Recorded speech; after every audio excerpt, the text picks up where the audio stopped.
예, 오늘 말씀 같이 하겠습니다. 요한계시록 6장 9절부터 끝절까지 말씀드립니다.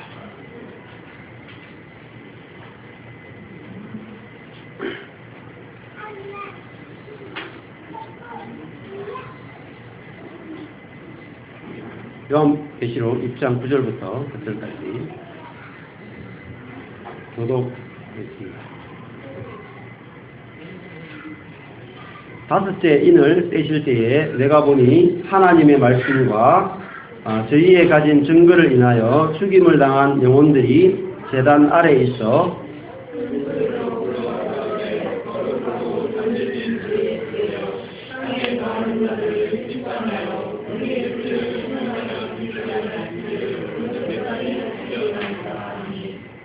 각각 저희에게 흰 두루마기를 주시며 가라사대 아직 잠시 동안 시대 저희 동무들과 형제들도 자기처럼 죽임을 받아 그 수가 차기까지 하라 하시더라.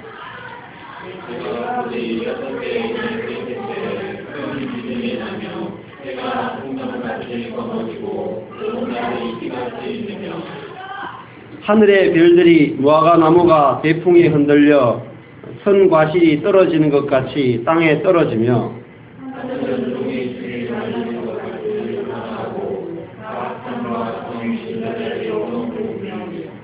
땅의 임금들과 왕족들과 장군들과 부자들과 강한 자들과 각 종과 자주자가 굴과 산 바위 틈에 숨어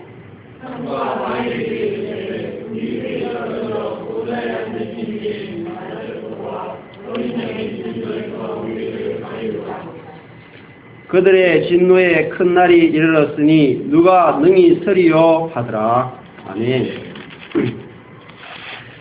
요한계시록 계속 같이 살펴보고 있습니다. 요한계시록이 어떻게 보면은 굉장히 어려운 책이고 또 어떻게 보면은 쉬운 책입니다. 어떤 관점에서 보느냐에 따라서 참 많이 달라지는데요. 자, 요한 서신 이렇게 부르지 않고 요한 뭐라고 불러요? 예, 계시록 이렇게 부르죠. 그러면은 요한 계시록이라는 말 자체가 이미 요한 이 계시록을 어떻게 해석해야 되는지를 우리에게 가르쳐주고 있습니다. 그래서 그 계시라는 말은 구약으로 돌아가면은 묵시라는 단어하고 똑같아요. 구약 시대에 묵시적인 책들이 있거든요. 어떤 책이 여러분 생각나십니까? 구약에서 제일 어려운 환상, 꿈 이런 거 나오는 책 있죠. 환상이 나오는 꿈 있잖아요. 환상을 보는 책들. 어떤 책 있죠? 네, 다니엘서, 또 에스겔서, 이런 책들 있죠. 이사야서 이런 거 보면은 막 환상이 막 나타나요. 그러니까 환상이 나타나는데 거기에 막 짐승들도 나타나기도 하고. 번개가 치기도 하고 매성이 울리기도 하고 이런 굉장히 놀라운 이런 환상이 나타납니다. 그런 책들을 전부 다 묵시라고 합니다. 묵시. 그리고 요한계시록은 어디서 왔느냐면은 서신서 아까 전에 조금 전에 말씀드린 것처럼 그 다니엘서, 에스겔서, 이사야서, 하박국서라고 그 일부분 그런 다니엘서, 에스겔서, 이사야서, 하박국서 일부분 그 부분에 보면은 묵시들이 나와요. 자, 그 묵시가 있고 그 다음에 구약 성경의 마지막 성경이 뭡니까? 말라기죠. 말라기 다음에 마태복음이잖아요. 신약의 마태복음이잖아요. 말라기와 마태복음 사이가 몇 년이냐면은 400년이 걸려요. 400년. 근데 그 400년 동안에 우리 성경에 나오지 않지만은 많은 그 외경들이 기록이 됩니다. 근데 그때 기록되는 많은 책들이 한마디로 하면은 묵시적인 책들이에요. 묵시. 예, 묵시. 그러니까 종말에 이루어질 그런 아주 무시무시한 일들을 기록한 책들이 많다고요. 그래서 이 요한계시록은 그런 구약의 묵시와 연관이 있습니다. 그래서 묵시와 연관되어서 해석이 될 때 요한계시록이 훨씬 더 쉬워집니다. 자, 그러면은 묵시라고 하는 것은 뭐냐면은 다른 말로 하면은 해석이 필요하다는 거죠. 해석이. 그러니까 있는 그대로 보면 안 된다는 거예요. 눈에 보이는 것과 똑같은 일이 일어나지 않습니다. 예를 들어서 뭐 이런 그 진성들이 있잖아요. 그 다니엘이 봤던 그 신상의 신상들이 있죠. 머리는 뭐예요? 뭐 금이고, 뭐 이렇게 은이고, 동이고, 철이고, 그다음에 철과 흙이 있는 거대한 신상이 나타나잖아요. 그 신상을 보면 어떻게 해야 돼요? 정말 그런 신상이 나타날까요? 아니죠. 그 신상은 뭘 나타내요? 세상 나라가 로마 이렇게 나라가 바벨론, 바사 또 이렇게 쭉 내려가는 그런 그 제국이 등장할 것에 대한 그 예언이잖아요. 그러니까 그런 나라에 대한 예언이기 때문에 그걸 잘 해석해야 됩니다. 그래서 실제와 다르게 반드시 해석이 필요하다 이렇게 생각을 하셔야 됩니다. 오늘도 보니까 그 5대 인은 좀 덜한데 6대 인을 12절부터 보시면은 어떤 일이 일어나냐면은 큰 지진이 나고 12절에 보면 큰 지진이 나고 해가 어떻게 돼요? 청담같이 검어지고 청담이라는 말은 검은 검은 털로 만든 그런 그 상복 검은 털로 만든 상복같이 까매지는 거예요. 해가 그러니까 이 빛나는 해가 검어진다는 거죠. 그리고 달이 피같이 되고 별들이 땅에 막 떨어져요. 하늘이 종이축이 말리는 같이 이렇게 두루마기처럼 하늘이랑 말려요. 그리고 하늘이 막 떠나가 버려. 산과 섬이 제자리에서 막 옮겨지는 거예요. 여러분 이런 일이 일어날까요 실제로? 네? 실제로 이런 일이 일어나지 않습니다. 자, 왜냐면은 이게 묵시기 때문에 그래요. 근데 이것이 실제로 일어난다고 생각하면은 무시무시한 일이잖아요, 여러분. 해가 검어지면 어떻게 되겠어요? 다 죽었죠, 그죠?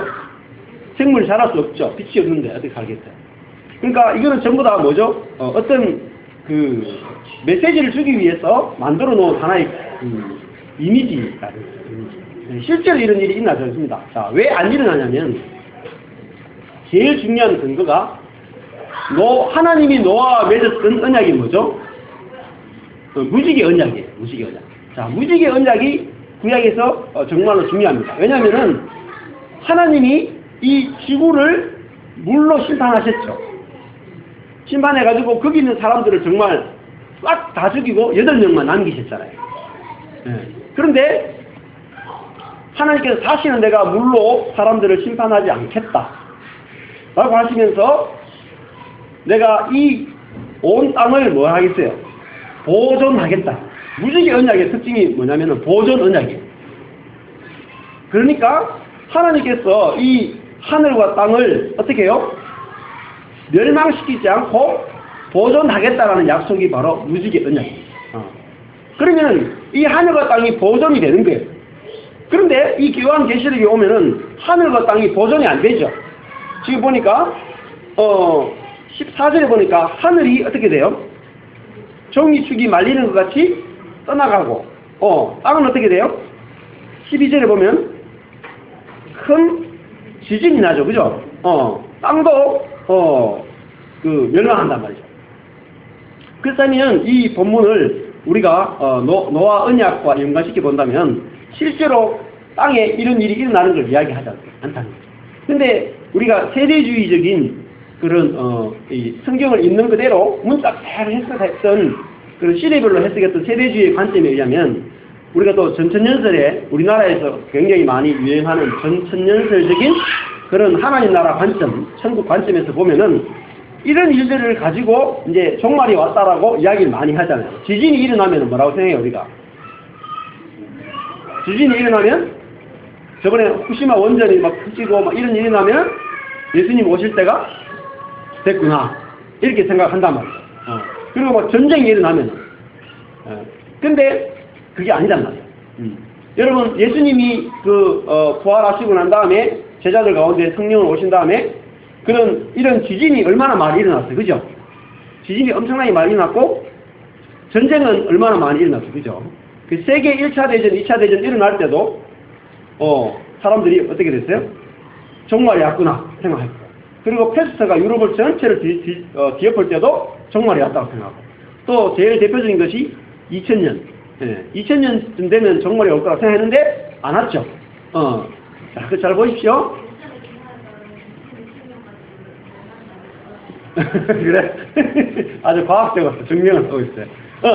그러니까, 이 전쟁이나 기근이나 이런 걸 통해서 종말이 올 거라는 환상을 버리십시오.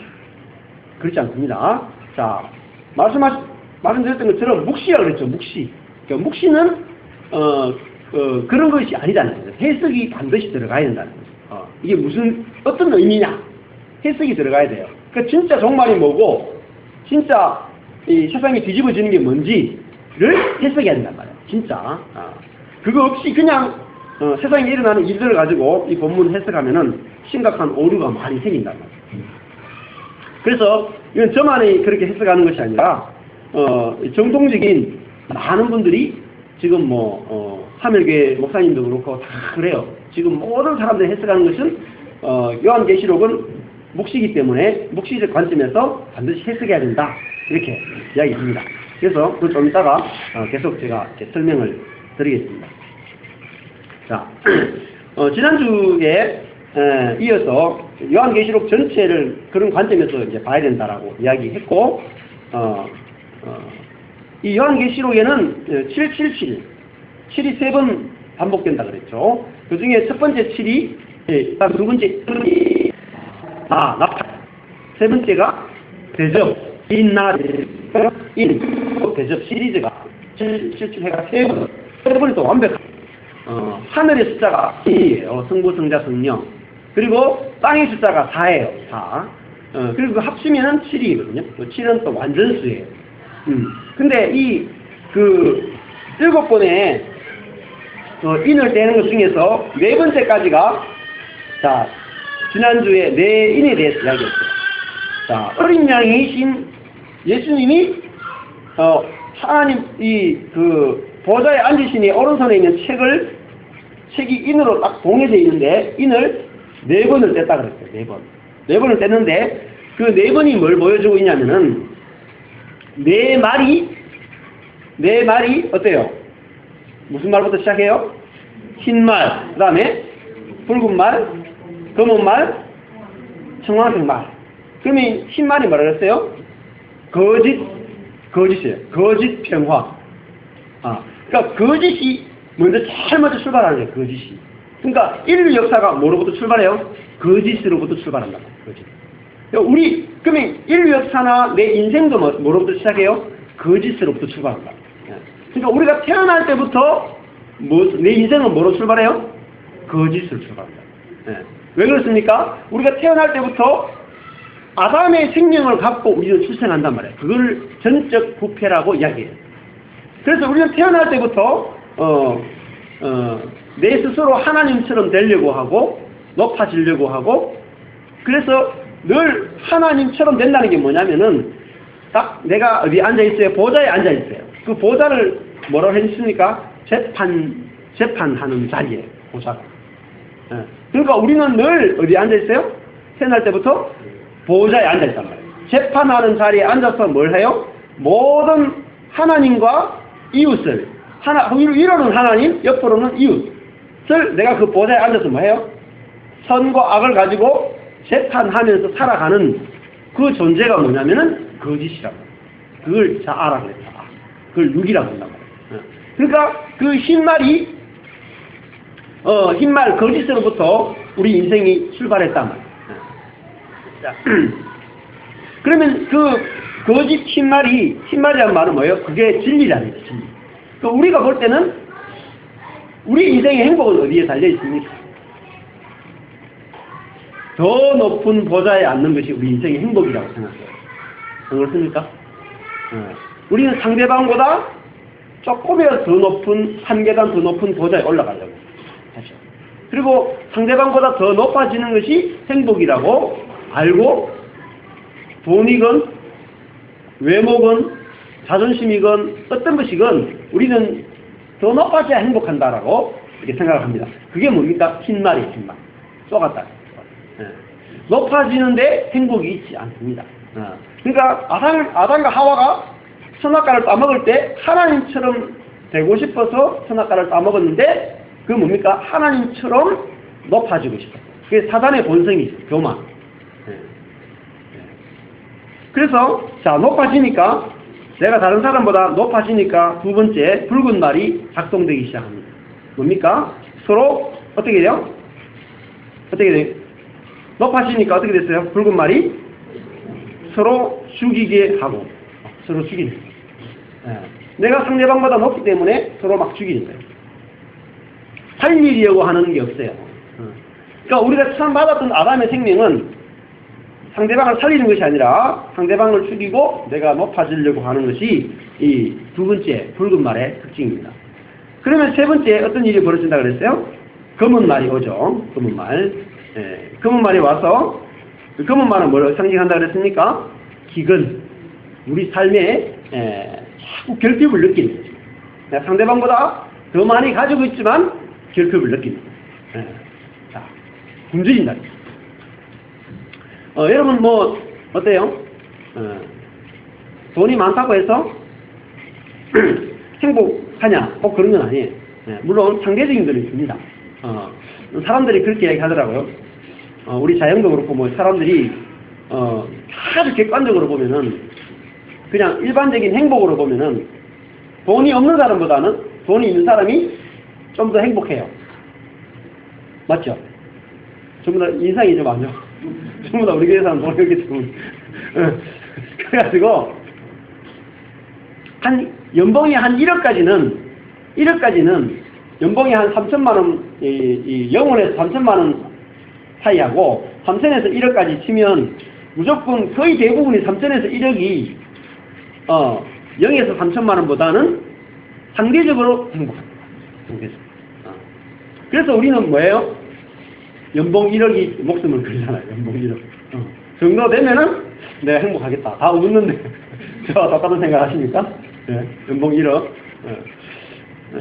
그런데 이제 1억이 넘어가면은 어때요?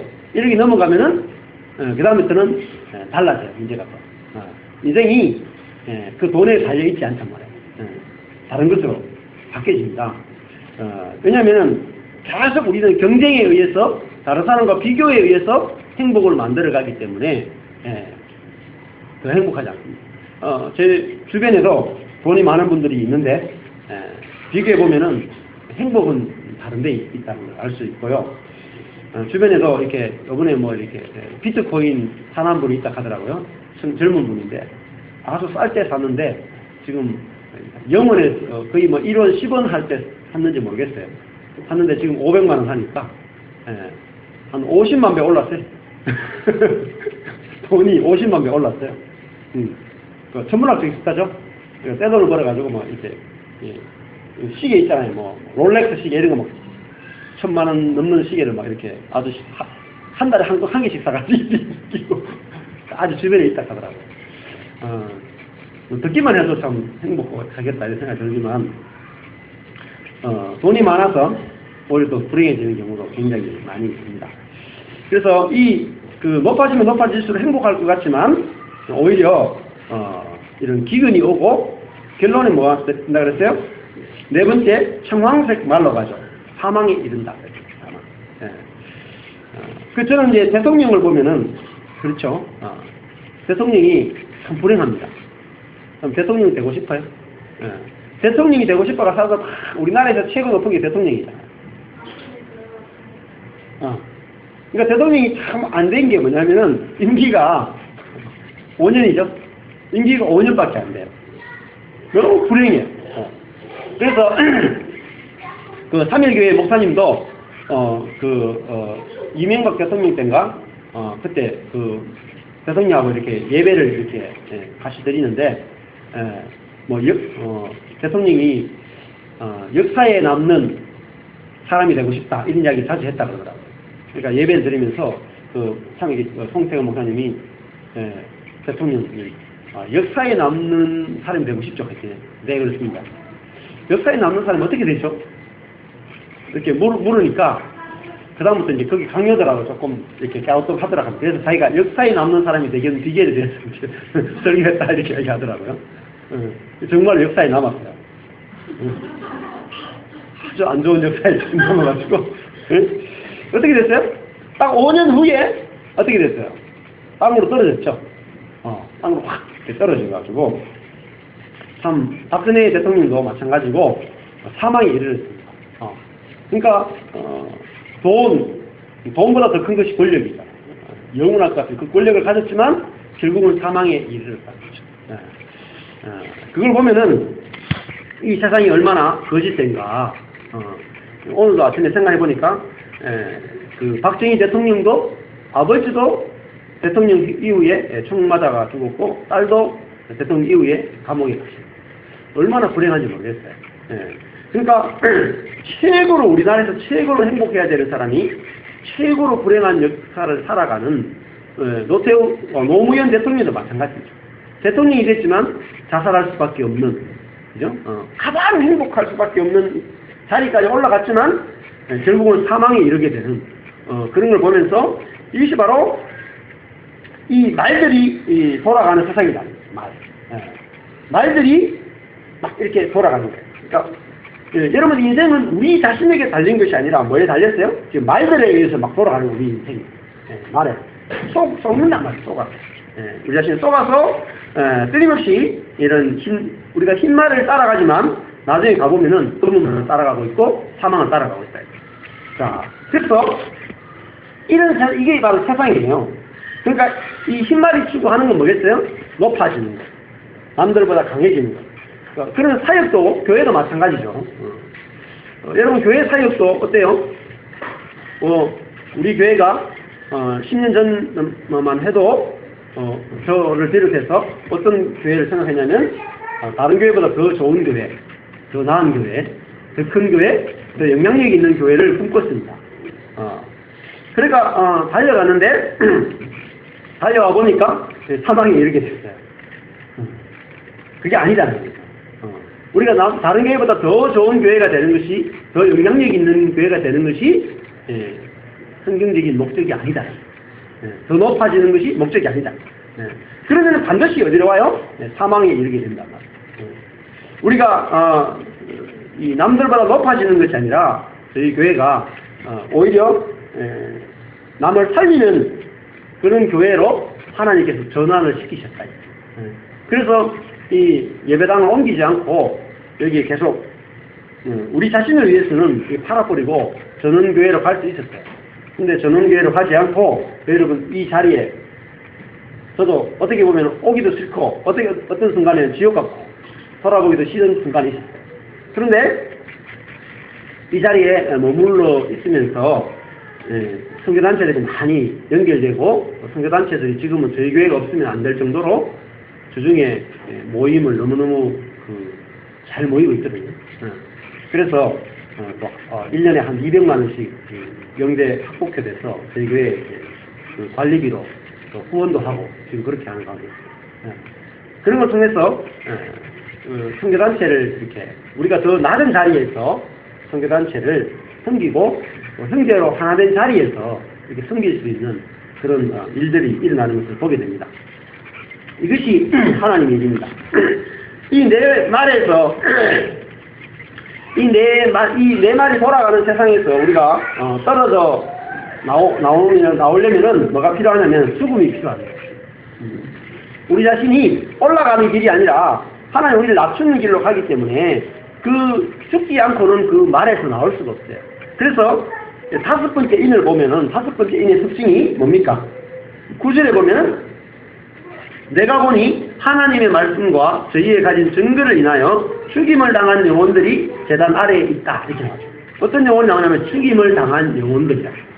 자, 죽임을 당한 영혼이라는 말은 이게 의롭게 된 영혼들이에요. 의인들이에요. 그러니까 의인들은 누구냐면 죽임을 당한 사람이다.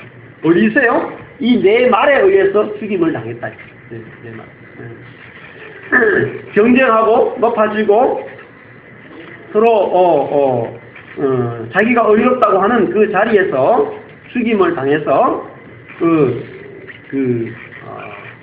거기서 밀려난 그런 사람들이 하나님의 제단 아래에 있다는 것입니다. 버림받은 것 같지만 버림받은 것이 아니라 그들이 하나님과 이제 하나님 앞에서 기도하면서 하나님과 연합되어 있는 그런 모습을 볼 수 있습니다. 이 사람들은 어떤 사람이냐면은 하나님의 말씀과 증거를 인하여 죽임을 당했습니다. 즉 무슨 말이냐면은 증거가 있는 거죠. 증거는 뭐냐면은 자기 안에 예수 그리스도를 가지고 있단 말이에요. 자기가 예수 그리스도를 품고 있단 말이에요. 그러니까 자기 안에 계신 예수 그리스도를 나타내려면 어떻게 해야 됩니까? 어떻게 나를 통해서 예수 그리스도가 나타납니까? 내가 죽지 않고는 내가 높아지려고 하는 것이 죽지 않으면은 내가 너보다 더 옳다, 내가 너보다 더 선하다 라는 것이 십자가에 이미 죽었음을 믿지 않으면은 나의 옳은 것이 오히려 흰말이라는 것을 아는 사람은 죽음에 이르게 됩니다. 나의 흰말, 나의 흰것, 나의 선한 것이 죽는 것이 바로 이 죽임을 당한 영혼들이죠. 이 사람들이 뭐 할 수 있냐면 기도할 수 있어요. 자, 기도라고 하는 것은 하나님의 뜻을 알고 그 하나님 뜻에 맞게 기도하는 것입니다. 그래서 이 사람들이 뭐 해요? 다섯째 인을 뗄 때에 이들이 기도하는 것을 볼 수 있어요. 10절에 보면 큰 소리로 불러 가로되 거룩하고 참되신 대주제여 땅에 거하는 자들을 심판하여 우리 피를 신원하여 주지 아니하시기를 어느 때까지 하시려나이까. 자, 이 주변에 있는 많은 사람들을 보면서 하나님 저들을 이 내 마리의 말에 의해서 고통당하는 저 사람들을 불쌍히 여겨주시고 저들을 구원해달라고 그렇게 외칠 수 있는 거죠. 그래서 이 죽임을 당한 의로운 영혼들이 하나님께 기도하는 것이 바로 다섯 번째 인입니다. 그래서 다섯 번째 인은 죽임을 당한 영혼들이 기도하는 것이 다섯 번째 인입니다. 자, 그리고 여섯 번째 인으로 넘어가면 이 의인들의 기도, 죽임을 당한 의인들의 기도에 의해서 무슨 일이 일어납니까? 여섯 번째 인을 떼면은 큰 지진이 일어나요. 큰 지진. 네. 자, 큰 지진은 뭡니까? 지진. 여러분, 지진은 땅을 흔들어 버리는 거죠. 땅을 흔드는 거예요. 근데 이 땅만 흔드는 것이 아니라 땅이 흔들리고 또 뭐 흔들려요? 하늘의 해와 달과 별, 하늘이 종이축이 말리는 것 같이 떠나간다. 그러니까 하늘과 땅이 다 진동한다는 말이에요. 즉 다른 말로 하면 하늘과 땅이 완전히 다 바뀌어버린 거예요. 뭐에 의해서요? 기도에 의해서. 다섯 번째 인, 의인들의 기도에 의해서 여섯 번째 이 땅, 하늘과 땅, 옛 하늘과 옛 땅이 완전히 뒤집어지고 있다. 그래서 일곱 번째 인으로 넘어가게 돼요. 그래서 요한계시록이 모든 사람들이 동의하기를 계시록 7장 있죠. 자, 7장이 뭐냐면은 삽입이에요. 삽입 부분이에요. 자, 첫 번째 인, 두 번째 인, 세 번째 인, 네 번째 인이 말들이 막 돌아가는 세상을 보여주고 있고, 다섯 번째 인은 그 말들에 의해서 죽임당한 의인들의 기도를 이야기해주고 있어요. 그 의인들의 기도에 의해서 여섯 번째 인에 가면 뭐예요? 하늘과 땅이 뒤집어지는 거예요. 하늘과 옛 땅이 멸망한단 말이에요. 멸망하고 그다음 7번째 인으로 넘어가야 되죠. 근데 7번째 인으로 넘어가기 전에 실장이 뭐냐면 삽입 부분이에요. 삽입. 다 동의하는 거예요. 자, 이건 삽입 부분인데 삽입 부분에서 이 조금 전에 자 새하늘과 새 땅이 끝나면 어떤 일이 일어나요? 그러니까 옛 하늘과 옛 땅이 끝나면 무슨 일이 일어나요? 새 하늘과 새 땅이 펼쳐져야 되죠. 맞죠? 그죠? 자, 6번째 인이 뭐라 그랬어요? 옛 하늘과 옛 땅이 멸망하는 걸 이야기해주고 있죠. 그러면은 반대로 뭐가 생겨나야 돼요? 새 하늘과 새 땅이 펼쳐져야 되죠. 그것이 7장입니다. 7장.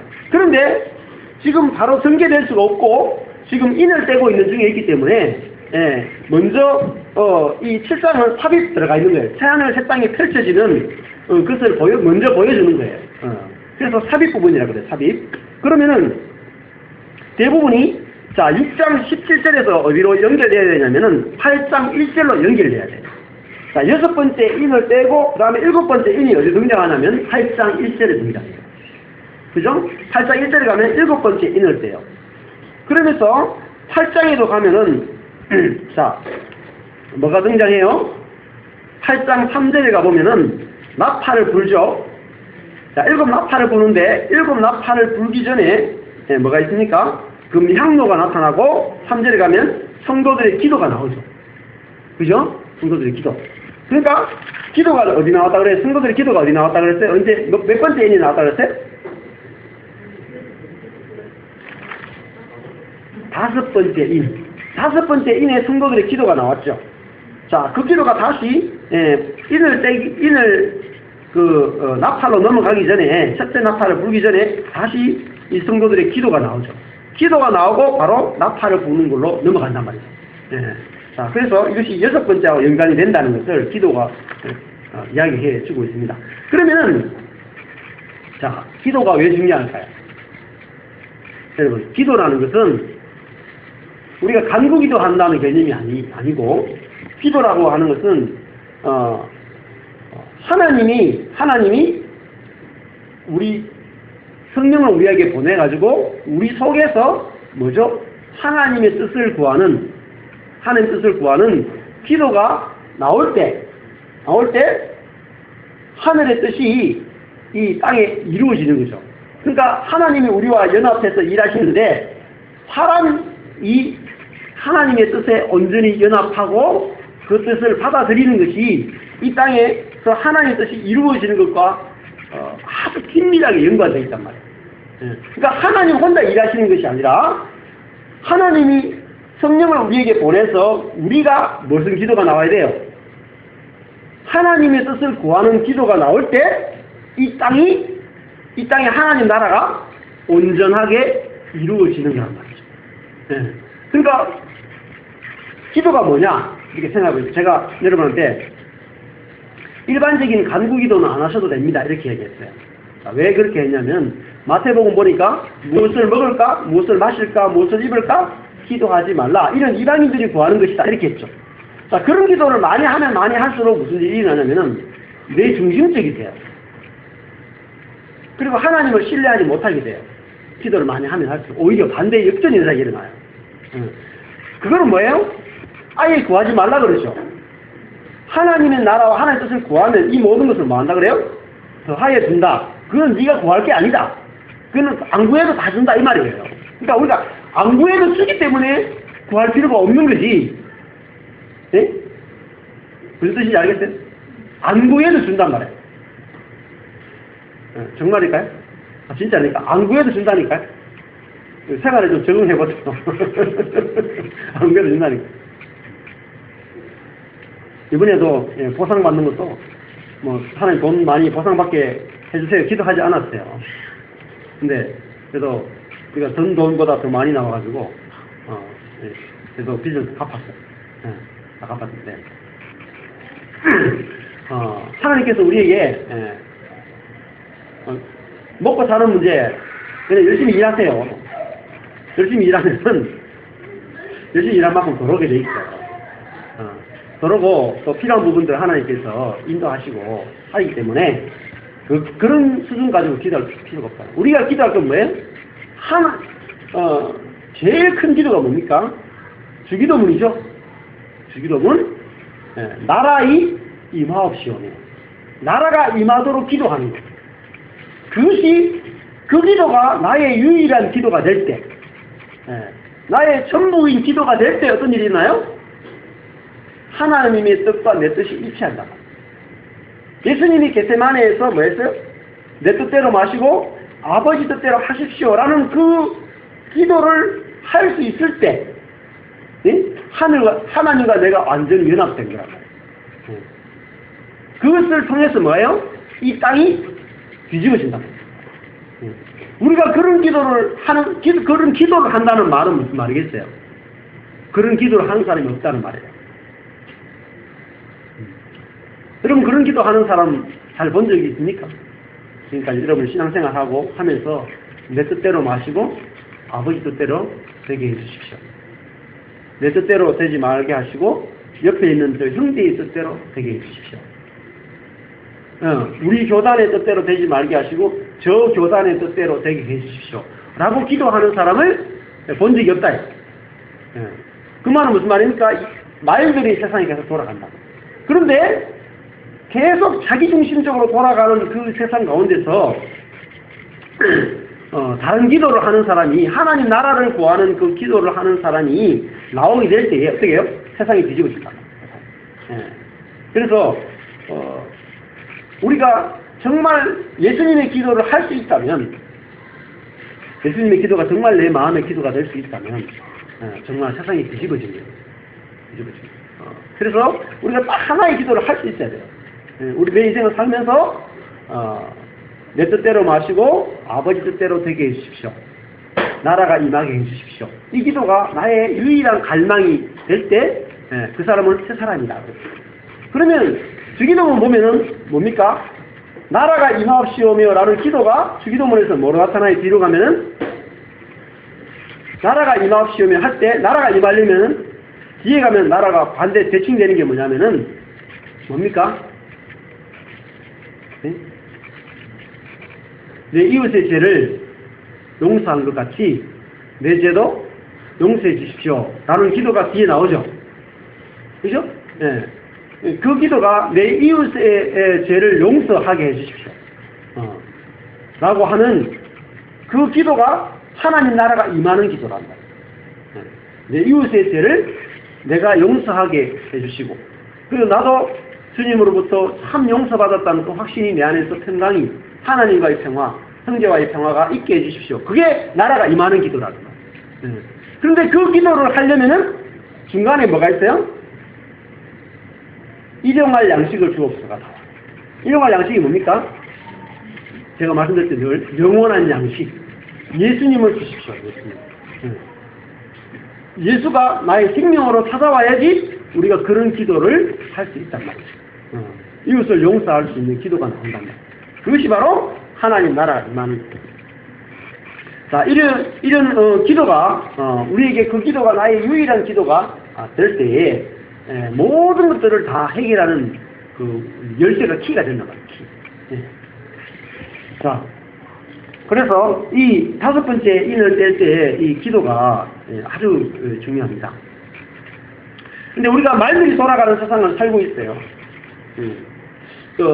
형제의 죄를 내가 용서한 것처럼 나의 죄를 용서해 주십시오. 이 용서의 기도가 우리에게 잘 안 나온단 말이에요. 정치적으로도 보면 어떻습니까? 제가 지난주에도 말씀드린 것처럼 늘 좌파와 우파가 서로 싸운단 말이죠. 싸우는데 이번 주에 제가 강의를 들었는데 그런 이야기 하더라고요. 최진기인가 하는 분인데 어쩌다 어른에 보면 제가 강연을 들어보니까 강연을 너무너무 잘해요. 또 마이클 샌들이라고 하는 사람 있잖아요. 하버드에서 정의란 무엇인가 하는 강의를 했던 사람이 굉장히 유명한 사람이에요. 마이클 샌들의 정의란 무엇인가 강의보다도 제가 보니까 더 잘하는 것 같아요. 이분이. 한 1시간 정도 축약해가지고 정의란 무엇인가라는 강의를 하는데 들어보니까 너무너무 잘해요. 그분이 정의라고 하는 것은 누구에게 이렇게 올바른 분배를 하는 것을 정의라고 부르는데 정치에서의 분배 또 그 가정에서의 분배가 다르다 이런 이야기를 했어요. 그러면 이 사회에서는 우리가 돈이라든지 이런 거를 분배할 때 어떻게 분배합니까? 열심히 일하는 사람들, 그죠? 열심히 일하고 노동을 열심히 하고 기술이 있는 사람에게 돈을 많이 주고 일하지 않는 사람은 이렇게 주지 않는 것을 뭐라 그래요? 정의라고 그러죠. 정의. 그러니까 일한 사람에게는 돈을 주고 일하지 않는 사람에게 돈을 안 주는 거, 이걸 정의라고 그러죠. 그런데 이게 우리가 그 자본주의가 가지고 있는 정의의 생각이란 말이야. 이게 정의로운 사회다. 그러면 일한 사람 돈 주고 일하지 않는 사람 돈 안 줘. 그리고 많이 일한 사람에게는 많이 돈 주고 적게 일한 사람에게 적게 주는 걸 정의라고 그러죠. 근데 공산주의는 달라요. 공산주의는 어떨까요? 정의가 뭘까요? 여러분? 일은 준수 형제가 더 많이 했어. 저는 일 안 했어요. 그런데 준수 형제가 돈이 많아가지고 한 달에 100만 원 정도 받아도 생활이 거뜬해. 저는 500만 원 받아야지 생활이 돼요. 가족이 많기 때문에. 그러면 공산주의는 어떻게 분배해요? 준수 형제한테는 일을 열심히 했는데도 100만 원 분배해요. 그리고 저는 일을 적게 했는데도 돈이 많이 필요하기 때문에 많이 분배한다고요. 이거를 정의라고 이야기해요. 정의. 그렇죠? 그래서 이 정의를 생각할 때 공산주의를 뭐라고 말하냐면 공산주의는 가족과 같다. 가족 개념의 정의란 말이에요. 가족 개념. 근데 가족 개념의 정의를 국가에 적용하니까 어떻게 돼요? 문제가 생겼다. 이렇게 이야기하는 거예요. 그러면 생각해보세요. 가족은 어때요? 재밌는 것이. 가족은, 아까 전에 제가 예배 시작할 때 그런 얘기 했죠. 가족은, 능력에 따라 일하죠. 그게 뭐예요? 필요에 따라 분배하잖아요. 맞죠? 능력 있는 아빠가 가서 일 다 하고, 쓰는 건 누가 써요? 일 안 하는 다른 가족들이 필요가 있으니까 막 써요. 그래도 정의로우니까 정의롭지 않은 거예요. 아주 심히 정의로운 거죠. 우리 가족 안에서는 굉장히 어떻게 보면은 능력에 따라 일하는 사람이 돈을 다 가져가야 되는데 능력 없는 아이들 엄마가 그 돈을 막 써요. 그래서 한마디 물병이 없어.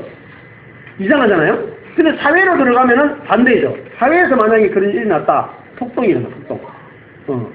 근데 그만큼 우리가 가지고 있는 정의라고 하는 개념 자체가 집단에 따라 참 다르다는 거죠. 그러면은 생각해보세요. 우리가 가정은 뭐죠? 능력에 따라 일하고 필요에 따라 분배해요. 그걸 좋은 가정이라고 그러죠. 맞죠? 좋은 가정이에요. 그럼 교회는 어떨까요? 교회도 가족과 같아요. 교회도 어떻게 일해야 돼요? 능력에 따라 일하고 필요에 따라 분배해야 돼요. 그게 좋은 교회예요. 성경적인 교회란 말이에요. 그래서 세상처럼 되면 안 돼요. 정치처럼. 능력에 따라 일하고 능력에 따라 분배하는 것이면 세상이죠. 네? 그게 바뀌어야 됩니다. 바뀌어야 돼요. 그게 진짜 교회예요. 그래서 우리가 인을 뗄 때, 자, 6번째 인을 떼죠. 6번째 인을 딱 떼를 때 어떤 일이 일어난다 그러냐면은 지진이 일어나죠. 12절에 보면 큰 지진이 일어나서 해와 달과 별이 검어지고 피같이 되고 떨어지고 떠나가고 옮겨온다. 자, 따라해보겠습니다. 그 중요한 게 동사를 잘 보세요. 자, 12절에 보면은 자, 따라서 지진이 나며 이제 지진이 난다는 말은 진동한다는 진동하다가 진동하며 검어지고 피같이 되며 떨어지며 떠나가고 옮기우며 자, 이것이 6번째 인을 뗄 때 일어나는 거예요. 그러니까 무슨 말이냐면은 우리 개념에는 세상이 뒤집어진단 말이야. 세상이. 자, 우리가 율법 아래에서 우리가 태어날 때 율법 아래 태어났단 말이에요. 그러니까 우리 속에는 무슨 기질이 있어요. 능력에 따라 일하고 능력에 따라 분배받고자 하는, 돌려받고자 하는 그런 속성이 우리에게 있어요. 그래서 하나님께 나갈 때도 내 능력만큼, 내 열심만큼 하나님께 드리죠. 선을 드리고 11절을 하고 성금 생활을 하고 했기 때문에 그 능력만큼 뭘 하기 원해요? 분배받기를 원하죠. 그렇게 생각을 하고 신앙생활을 했어요. 또 구약의 많은 성도들도 그런 개념을 가지고 신앙생활을 했단 말이에요. 그런데 예수님이 이 땅에 딱 오시니까 세상이 어떻게 됐어요?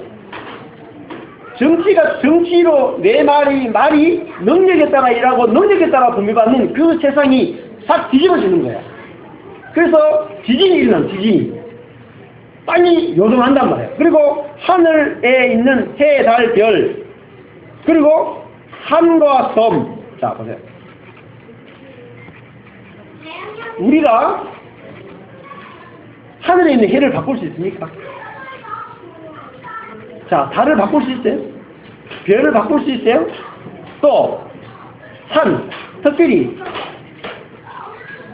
요즘은 산도 막 불도저 밀어가지고 도로 뚫고 그러는데 옛날 사람이 산을 움직일 수 있어요? 옛날 사람에게 개념에서는 산은 어때요? 영원토록 변하지 않는 거예요. 움직이지 않는 거예요. 아무리 사람들이 어떻게 해도 산을 옮길 수가 없어요. 그리고 또 뭘 못 옮겨요? 섬 같은 건 뭐예요? 섬은 절대적으로 안전해요. 외적으로부터 침입도 잘 안 되고 이렇게 딱 떨어져 있죠. 그러니까 옮길 수 없죠. 예, 산도 마찬가지고. 그러니까 하늘의 해, 달, 별, 또 산과 섬은 절대로 검어지지도 않고 피같이 되지도 않고 땅에 떨어지지도 않고, 그죠? 별이 땅에 떨어지는 거 맞습니까? 없죠? 그리고 산과 섬이 옮겨지는 걸 봤습니까? 절대로 변하지 않는, 절대로 확실한 거, 절대적으로 확실한 거, 다 무너집니다. 인생을 이렇게 사는 거야 라고 절대적으로 확실했던 거, 그것이 어떻게 돼요? 무너진다. 누구 때문에? 예수님이 오셨고 그 예수님이 오심으로 말미암아 절대적인 첫 하늘과 첫 땅이 완전히 다 와해되고 무너질 것을 이야기했단 말이에요. 그리고 성도들, 이 네 마리 말에 의해 살아가는 세상과 완전히 다른 성도들이 나타나서 기도하게 될 때에 절대 안 무너질 것 같은 이 세상이 어떻게 돼요? 무너진다. 그러면 이 큰 지진은 뭘 무너뜨려요? 뒤에 가면은 나와요. 바벨론을 무너뜨리는 바벨론. 땅에 있는 바벨론 성을 무너뜨린단 말이에요. 이 세상이 돌아가고 있는 이 세상을 무너뜨려 버린다.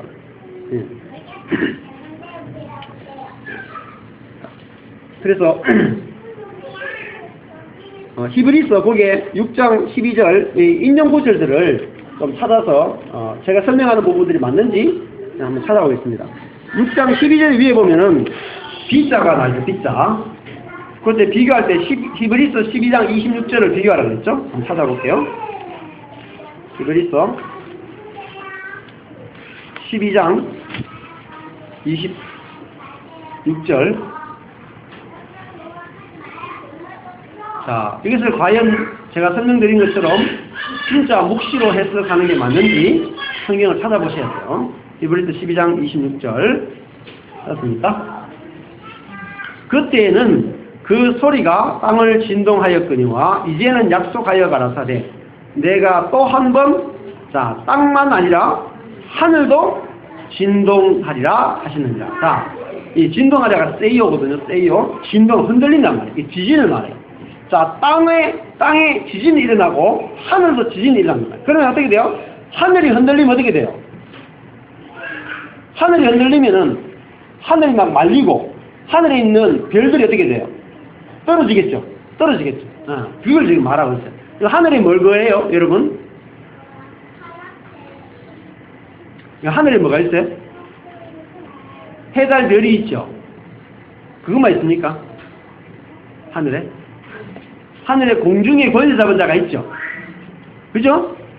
이 땅을 지배하는 공중에 권세 잡은 자. 이 사단의 세력이 뭐예요? 공중에 권세 잡은, 그래서 성경에서는 하늘 갈 때 구약에도 샤마임, 즉 뭐냐면 하늘들이라 그런다. 바울이 뭐예요? 삼성천에 올라갔다 그러죠? 그죠? 이 삼성천 세 번째 하늘에 올라갔다 그러잖아요. 그러니까 이 공중을 뚫고 정말 참 진짜 하늘에 올라갔다. 하나님이 거하시는 곳. 지성소란 말이에요. 지성소. 지성소에 들어가기 전에 이 공중에 누가 권세를 잡고 있어요? 네 마리 말이 공중에서 권세를 잡고 있단 말이에요. 근데 이 공중에 권세 잡은 그것들을 흔들어 버린단 말이에요. 그것이 하늘을 흔드는 거예요. 우리를 지배하고 다스리는 이 사단의 세력을, 그죠? 해와 달과 별들을 흔들어 가지고 다 떨어뜨려 버린다, 땅으로. 그러니까 이 세상에 실체를 드러내신다는 거죠. 자, 그것이 바로 땅과 하늘이 진동한다는 거예요. 그리고 공중의 권세 잡은 자들에 의해서 지배당하고 그들과 연합하여 하나가 되가 한떡이 되어 살아가는 것은 뭐냐면은 이것을 땅이라고 말한다. 땅에 거하는 자들을 이렇게 말한단 말이죠. 그 개념을 다 잡으셔야 돼요. 이 옛 하늘, 옛 땅, 뭡니까? 공중의 권세 잡은 자와 연합되어서 그들의 속성으로 살아가는 사람들이 땅에 속한 자들. 근데 그거는 뭐예요? 옛 하늘과 옛 땅을 뭐죠? 흔들어 버린다. 이것이 영원하지 못하도록 흔들어 버리는 게 뭐죠? 심판이란 말이에요. 심판. 그래서 뭐라 그랬어요? 다섯 번째 인을 뗄 때에 이 죽임을 당한 영혼들이 뭘 기도했어요? 어느 때까지 신원하여 주지 않겠습니까? 라고 기도했을 때에 여섯 번째 인을 떼면서 옛 하늘과 옛 땅을 다 흔들어 가지고 다 무너뜨려 버리겠다는 거죠. 그래서 뭘 가져오겠다? 새 하늘과 새 땅을 가져오겠다는 거예요. 그 새 하늘은 뭐죠? 새 하늘은 하나님 나라죠. 하나님 나라와 뭐가 연합해요?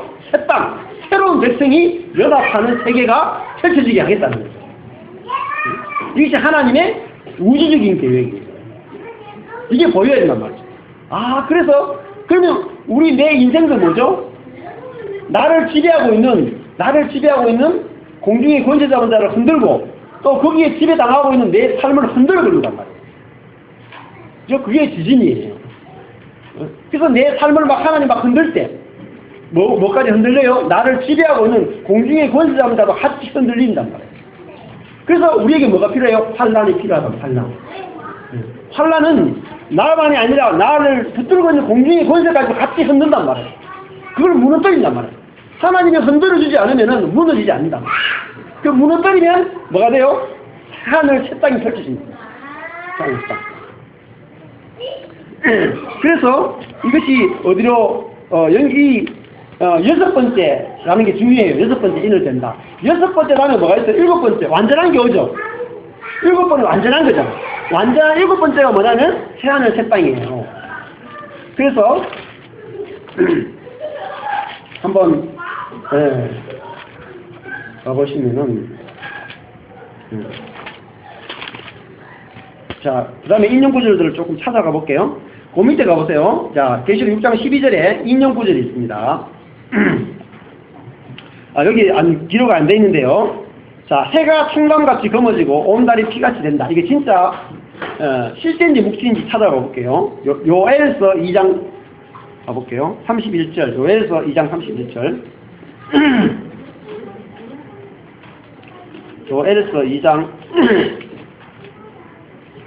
31절.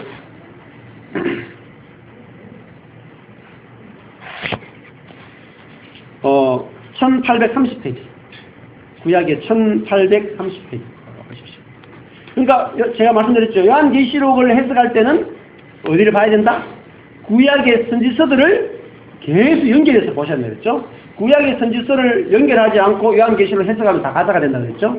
그래서 구약의 선지서와 요한계시록을 반드시 계속 연결시키셔야 돼요. 자, 2장 31절 보십시오. 여호와의 크고 두려운 날이 이르기 전에, 자, 크고 두려운 날이 뭡니까? 7번째 날이죠. 그죠? 완성되는 날이죠. 자, 이르기 전에 어떻게 돼요? 6번째 날에 해가 어두워지고 달이 핏빛같이 변한다. 맞죠? 그죠? 요한계시록 말에 벌써 요한에서 나오죠. 그죠? 예. 이거 뭐예요? 첫 해와 첫 달이, 그죠? 어두워지고 핏빛같이 변하는 거예요. 해는 또 뭘 상징했냐면, 구약에서 해는 뭐예요? 애굽을 말하죠. 애굽이 태양신을 숭배했죠. 그리고 위쪽에 있는, 남쪽에 있는 애굽은 태양신을 숭배했고, 위쪽에 있는 바벨론은 뭘 숭배했어요? 달을 숭배했죠. 그죠? 그러니까 세상이잖아요. 이스라엘 백성들은 문제가 생기면 아브라함 때부터 사람들은 문제가 생기면 어디로 가요? 아브라함이 기근이 생기면 어디로 가요? 애굽으로 가요. 뭐죠? 세상이란 말이에요. 세상. 우리는 문제가 생기면 하나님을 의존하지 않은 것이 아니라 늘 내 자신의 능력과 세상을 의존해서 애굽으로 내려가요. 또 애굽이 막히면 어떻게 돼요? 위쪽에 있는 바벨론으로 도움을 청하러, 아수르와 바벨론으로 도움을 청하러 위쪽에 있는 세상을 뭐라고 말하냐면은 바벨론과 아수르예요. 북쪽에는 바벨론이 있고, 바벨론 세상이 있고, 남쪽에는 애굽 세상이 있는 거야. 또 우리는 문제가 생기면 어디로 가요? 하나님께 성전으로 달려가지 않고, 성전으로 달려가는 것이 아니라 늘 애굽으로, 늘 바벨론으로 달려가다가 망했어요, 이스라엘이. 그래서 아브라함 때부터 말라기 때까지 이스라엘 백성들이 늘 했던 것은 광야로 나왔다가도 문제가 생기면 애굽으로 돌아가자. 이 땅에 가나안 땅에 들어왔다가도 문제가 생기면 어디로 가요? 바벨론에 가서 도움을 청하자. 근데 어떤 일이 벌어집니까? 누가 이 사람들을 죽여요? 하나님 백성들을 누가 죽여요? 애굽이 노예를 끌고 가고 바벨론이 노예를 끌고 갔어. 내가 도움을 청하려고 하는 놈들이 나를 죽인단 말이에요.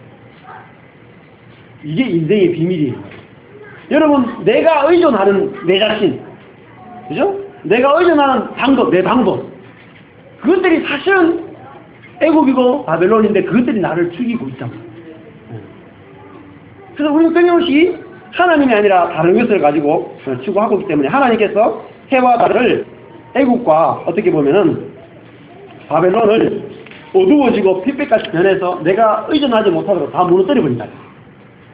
그럴 때 우리는 하나님만 보게 되는 거예요. 하나님만 나는 의존하는 사람이 된다. 무너뜨림으로 말이야. 자, 요한에서 2장 31절하고 요한계시록 6장 12절이 연결된다는 것을 보여주고 있습니다. 자, 그 다음에 6장 13절 보십시오. 다시 이사야서 34장 4절과 연관이 있죠.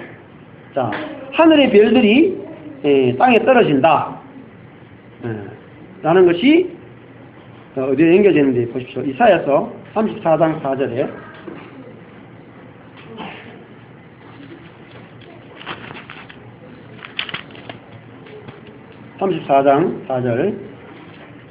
구약에 이런 표현들이 다 있어요. 있는데 이게 요한계시록이 그대로 받아온 거예요. 이사야 34장 4절에 자, 하늘의 만상이 사라지고, 자, 하늘의 만상이 뭐냐면 하늘의 만이 모든이, 상이 뭐냐면 사바. 그러니까 하늘의 모든 군대가 사라지고 썩고 쇠퇴하고 해요. 그러니까 하늘이 뭐라 그랬어요? 두루마리처럼 말리고 하늘이 무너지고 하늘의 별들 떨어졌다 할 때 그 하늘이 뭐냐면 하늘에 뭐가 있어요? 모든 군대가 있단 말이에요. 하늘의 군대. 하늘의 모든 군대가 사라지고 하늘이 원래 복수거든요. 샤마임. 하늘들의 그 군대들이 사라지고 하늘들이 여기 보면 복수로 나와 있죠. 하늘들이 두루마리같이 말려버립니다.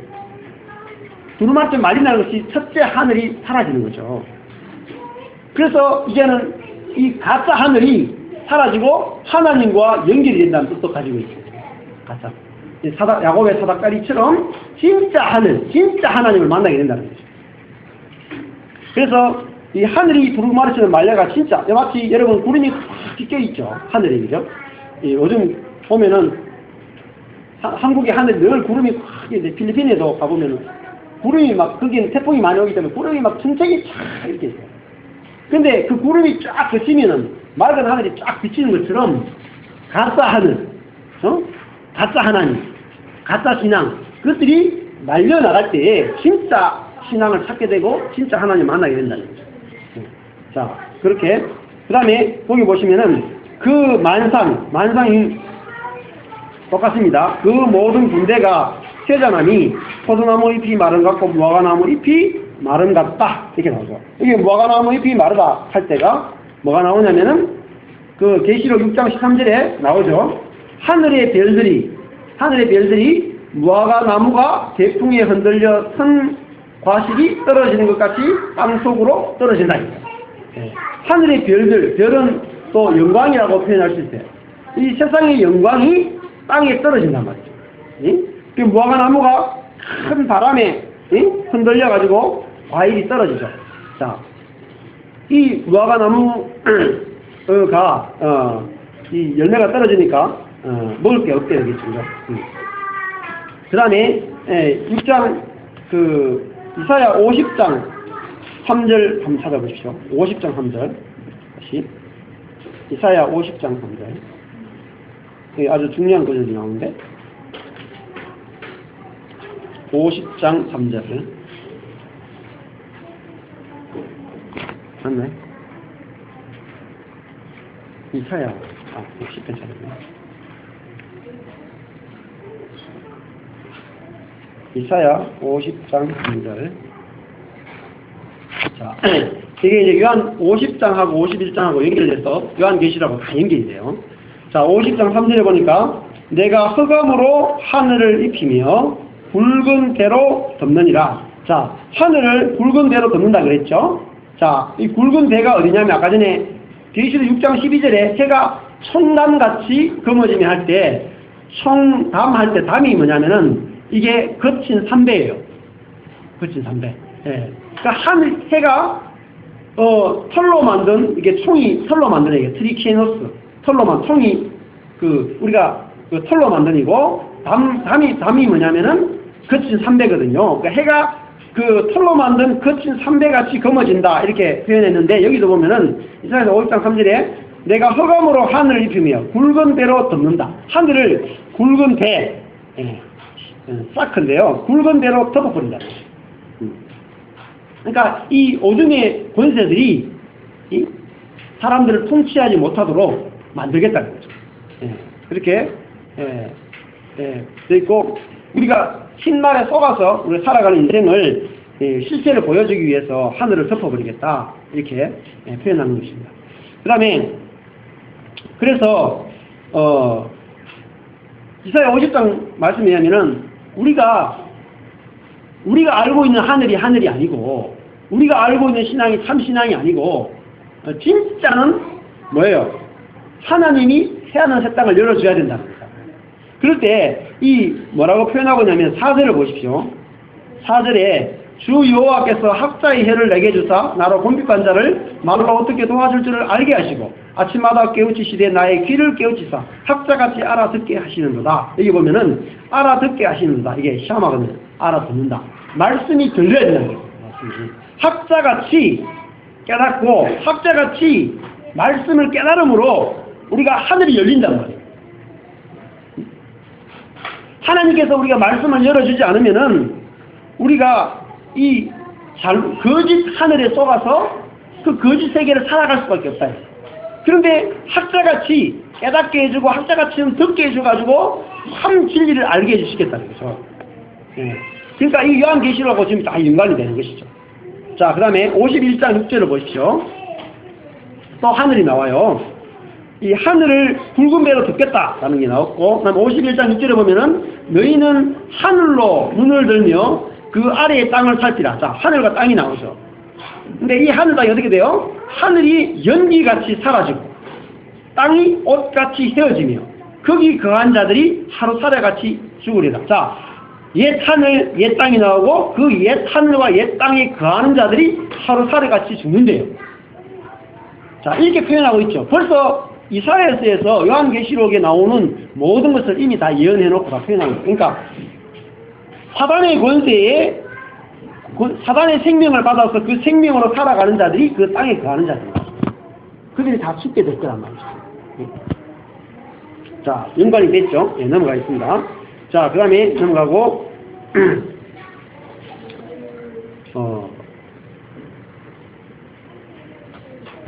자, 설명이 됐죠? 네, 이제 다시 계시록에 넘어가 보면은 하늘이 종이쑥이 말리는 것 같이 떠나갈 거다. 이렇게 말죠. 그 다음에 이사야 54장 10절을 한번 보십시오. 54장 10절만 찾아보면 되겠어요. 54장 10절.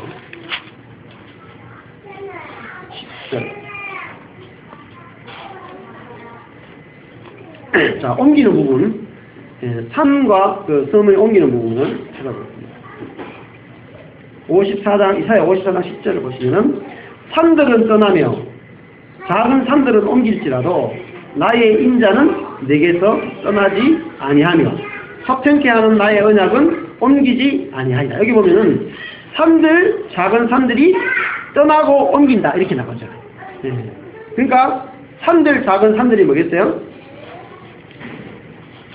하나님이 아니라 우리가 의지하는 것들이죠. 여러분, 전쟁이 일어나거나 여러 가지 어려운 일이 생기면 사람들이 어디로 가요? 산으로 숨죠. 우리도 전쟁이 일어나면 산으로 숨었어요. 그죠? 그래서 우리도 마찬가지예요. 우리가 인생에 어려운 일이 생기면 늘 산으로 숨죠. 그러니까 내가 의지할 때 있단 말이에요. 의지할 때. 내 인생에 어려움이 생기면, 그런데 내가 의지하는 그것들은 어떻게 돼요? 옮겨진다. 내가 그걸 의지할 수 없단 말이에요. 그리고 결국은 뭐만, 하나님만을 오직 하나님의 인자, 하나님의 사랑은 우리를 떠나지 않는다. 하나님만이 우리가 의지할 뿐이다. 를 가르쳐주고 있다. 자, 그래서 돌아가서 계시록에 돌아가면 전부 다 우리가 구약의 이사야서라든지 요엘서라든지 말씀을 철저하게 인용했다는 것을 우리가 보게 돼요. 그래서 이 모든 것들을 요약해 보면은 결국은 하나님께서 그 새하늘과 새 땅을 가져오겠다라는 말씀이라는 거죠. 자, 6장 15절 보십시오. 6장 15절에 보면은 이제 땅이 나오죠. 땅. 자, 여기서 중요한 것이, 자, 땅이 어디서부터 나오냐면 원어로 땅이 개인데요. 개. 예. 이 밖에 개가 안에 개 있죠. 예. 자, 개인데 그게 어디 나오냐, 어디부터 하냐면 6장 10절에 뭐가 나왔어요? 땅에 거하는 자들 나왔죠. 땅에 거하는 자들. 그러니까 이거는 옛 땅에 거하는 자들 말이에요. 옛 땅. 옛 하늘 밑에서 옛 하늘과 연합되어서 살아가는 옛 땅에 거하는 자들이고, 그게 어디 연결되냐면 6장 8절에 땅의 짐승으로서 죽이더라. 이게 땅의 개거든요. 예, 땅. 옛 땅의 짐승. 그러니까 옛 땅엔 우리가 뭐로 살아요? 짐승으로 산단 말이에요. 그러니까. 옛 하늘 밑에 살면 우리가 짐승처럼 남들보다 강하고 남들보다 능력 있게 살기 위해서 막 싸우는 그런 인생을 살아. 그것이 어디냐면은 6장 3절 땅에 떨어지며, 자, 그게 개거든요. 땅 속으로 떨어지고, 그 다음에 6장 15절에 가면 뭡니까? 자, 누가 나오냐면 임금들, 왕족들, 장군들, 부자들, 강한 자들, 각 종과 자수자가 나오는데, 이 하나, 둘, 셋, 넷, 다 7종류가 나오죠. 이 7종류는 다 어디에 앞이 무엇이 꿈이냐면 땅에, 땅의 임금들, 땅의 왕족들, 땅의 장군들, 땅의 부자들, 땅의 강한 자들, 땅의 종들, 땅의 자주자들 이렇게 나와요. 전부 다 어디에 속한 사람이에요? 땅에 속한 사람. 옛 땅에 속한 사람. 응? 옛 땅에 속한 사람. 옛 땅에 속한 사람들이 어떻게 돼요? 굴과 산, 바위 틈에 숨죠. 자기들이 의지하는 곳 속에 숨는단 말이에요. 굴, 산 이런데. 네? 그런데 결국은 뭐가 돼요? 그 산 보고 뭐라 그래요? 이 사람들이. 자기가 의지하는 산, 바위에게 이르되 우리 위에 떨어져 보좌에 앉으시니 낮에서와 어린 양의 진노에서 우리를 가리우라. 그들의 진노의 큰 날이 이르렀으니 누가 능히 서리요. 이렇게 했어요. 네. 자, 이거 누가 이렇게 외쳤어요? 땅의 사람들이 외친 거죠. 그죠? 어린 양의 진노에서 누가 감히 쓸 수 있겠느냐. 이런 일들이 일어난단 말이에요. 근데 예수님의 진노죠. 예수님의 진노. 그러니까 뭡니까? 첫 번째, 보좌에 앉으신 이에 뭐라 그랬어요? 얼굴이다. 하나님의 얼굴과 어린 양의 진노. 그래서 우리를 가리워 달라 이렇게 말해요. 그 말은 무슨 말일까요? 정체가 탄로났단 말이에요. 진노라는 말은 심판이라는 말보다는 이렇게 생각해요. 정체가 탄로났다.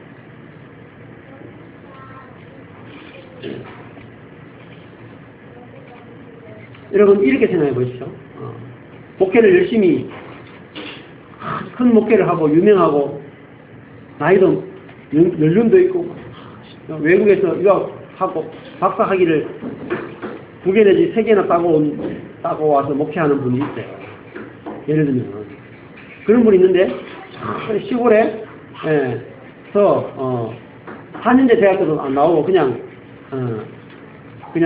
이 성경신학원 나와가지고 목회하는 목사님이 계시다. 근데 성경신학원 쭉 나와가지고 목회하시는데 그 목사님을 만나면은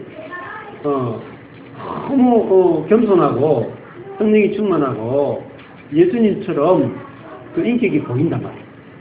그런데 신학 박사학위 3개를 따고 온 분을 이렇게 딱 만났는데 두 사람이 이렇게 딱 교제하는데 이 박사학위 3개 딴 분이 시골교회 목사님을 딱 보니까 자기는 아내와 늘 싸우고 다투고 뭐 자식들하고도 막 이렇게 하고 성도들하고도 막 다투고 막 이렇게 하는데 이 시골에 있는 목사님 보니까 너무 온전하고 사랑이 너무나 많고 그런 걸 보면은 어떻겠어요? 부끄럽겠죠? 그게 바로 심판이에요, 심판. 자기가 가지고 있는 모든 정체가 탄로난다. 그래서 이 5번째 인을 뗄 때에 죽임을 당한 영혼들 있죠. 누가 죽었겠어요? 죽임을 당한 혼들 그랬죠. 그 혼이 죽었단 말이에요. 자기의 자아가 죽은 사람을 만났을 때에 그 어린 양 대신 예수님을 만났을 때에 자기들의 정체가 탄로났단 말이에요. 그게 진노예요. 너무너무 부끄럽단 말이에요. 그래서 뭐요? 나를 숨겨달라. 내가 숨을 곳 산단 말이에요. 마찬가지죠. 제가 목사인데 두려워할 때가 언제 있겠어요?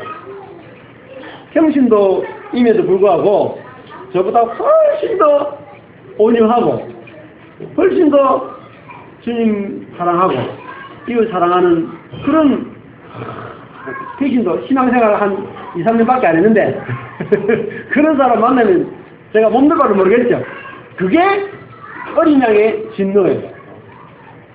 그게 심판이란 말이에요. 주님이 억지로 심판하는 것이 아니라 우리가 그런 사람 만날 때 정말 예수님 만날 때 그런 성도를 만날 때 부끄럽단 말이에요. 그래서 우리를 가리워달라 이렇게 말합니다. 그래서 우리가 그러면 어떻게 우리 자신이 온유하고 겸손한 그 예수 그리스도와 같은 사람으로 또 우리 자신이 혼이 죽을 수 있느냐 그 비결을 이제 말씀드리겠습니다. 그건 뭐냐면은 자 7장에 가보시면은 이들이 흰옷을 입었어.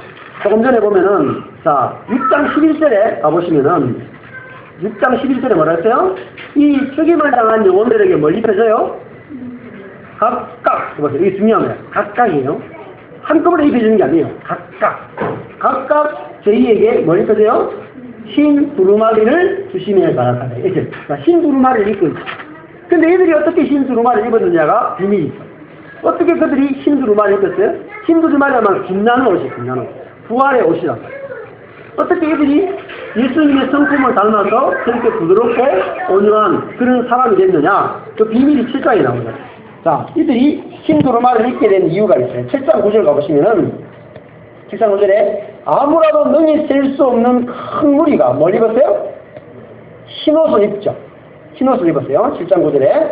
근데 이들이 옷을 어떻게 희게했어요? 7장 13절에 보면은 이 흰옷 입은 자들은 누구며 어디서 왔느냐 할 때에 14절에 보면 이는 큰 환란에서 나오는 자들인데 자 어린 양의 피에 그 옷을 씻어 희게 하였느니라. 자 어떻게 희게 됐어요? 어린 양의 피에 그 옷을 씻어서 희게 되었다. 네.